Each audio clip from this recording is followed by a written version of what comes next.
Hello everyone and welcome back.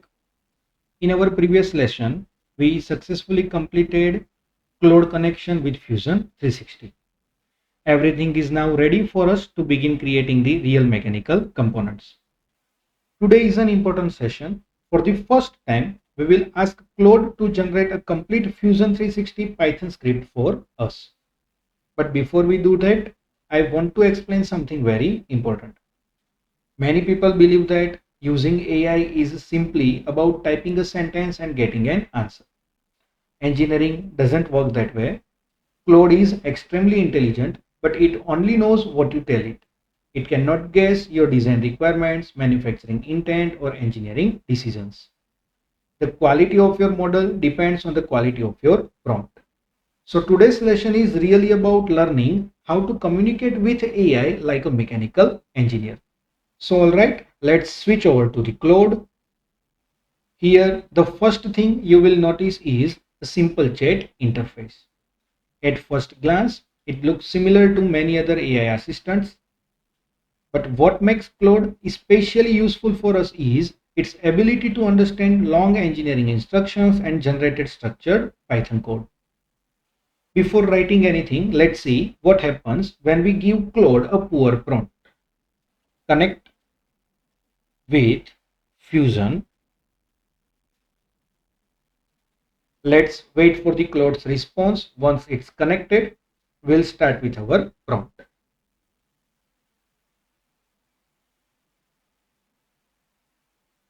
So you can see Fusion is already open and it is having an untitled document. So I am typing create a flange. Hit enter and let's wait for Claude to response. As you can see, it says what kind of flange should I model. Currently, let's select simple round flange.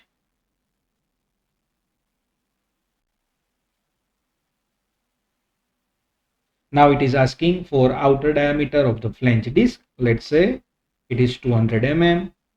Define the bolt holes to be 6.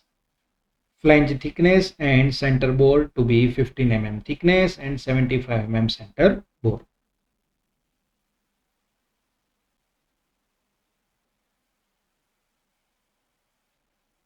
So as you can see, Claude is asking about some of the important parameters whenever we are providing the poor prompt. So it is always suggested to provide a proper detailed parametric prompt to generate a proper component. Again, let's wait to finish its task. Read the on-screen details how the Claude is performing its task to get more clarity. Claude will take some time to perform the different tasks, so it is very important to give it a time to get a proper design.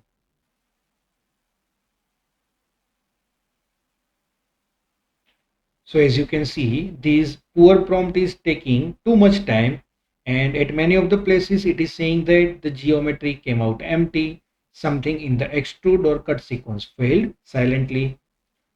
So it need to do so many trials and error to generate a very basic and simple component.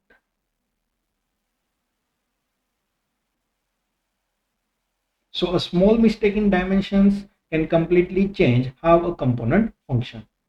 This is why professional engineers never give incomplete specifications. Let us wait as Claude complete the task.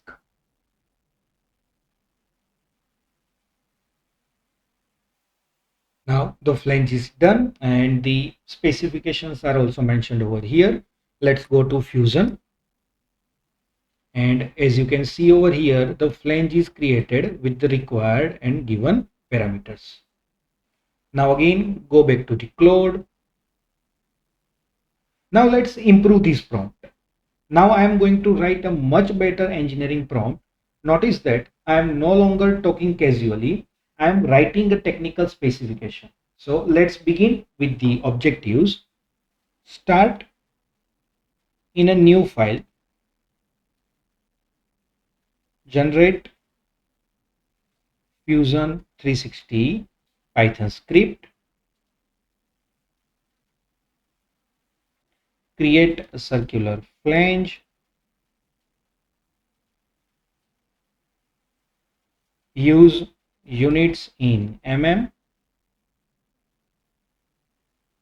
Now let's define the dimensions.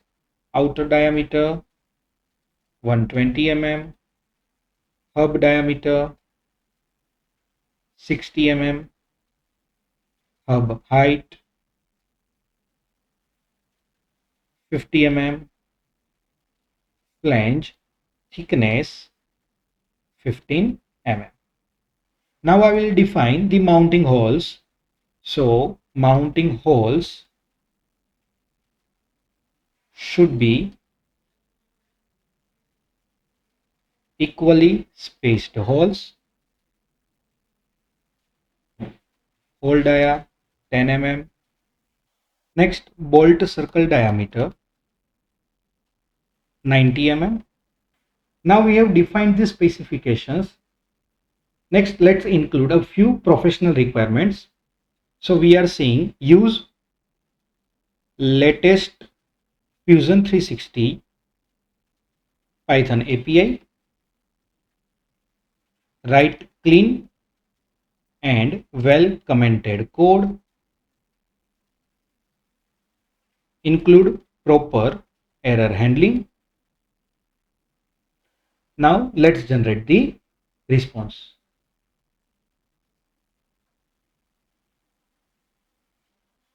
Claude now understands exactly what we want. Instead of guessing, it follows our engineering specifications. Now let's define 6 equally spaced holes.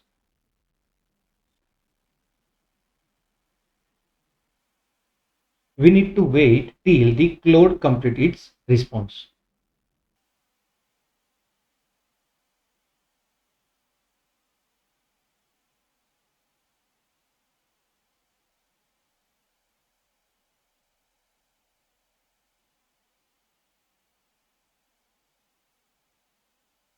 Now the script has generated. So before running the code, let's understand what Claude has actually generated. Many beginners simply copy everything and immediately executes it.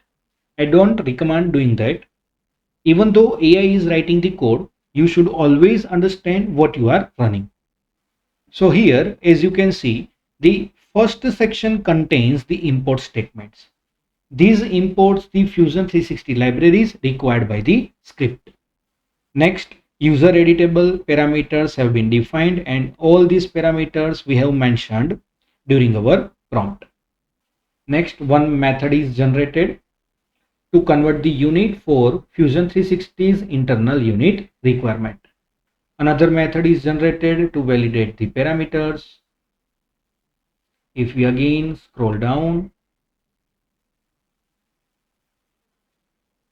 you can see that one more method is generated to create the flange body, and all the required informations are provided within this method. Next method is for the creating hub. Again, one more is to create the mounting holes.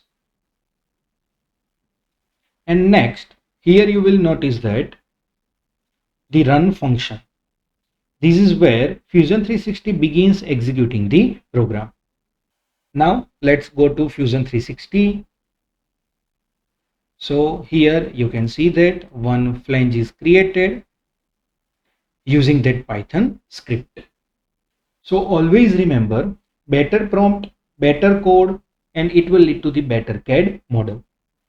Before we finish today's lesson, I'd like to give you a prompt structure that we will use throughout the entire course.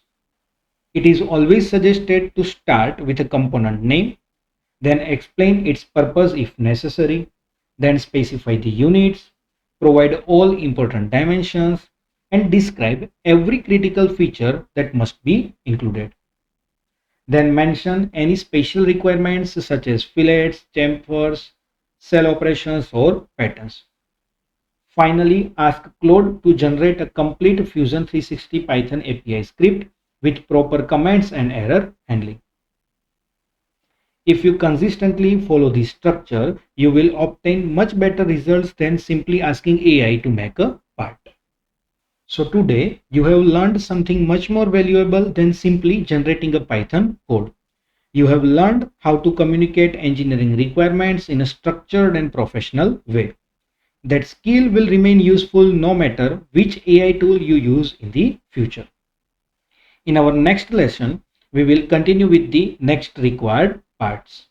Thank you for watching, and I will see you in the next lesson.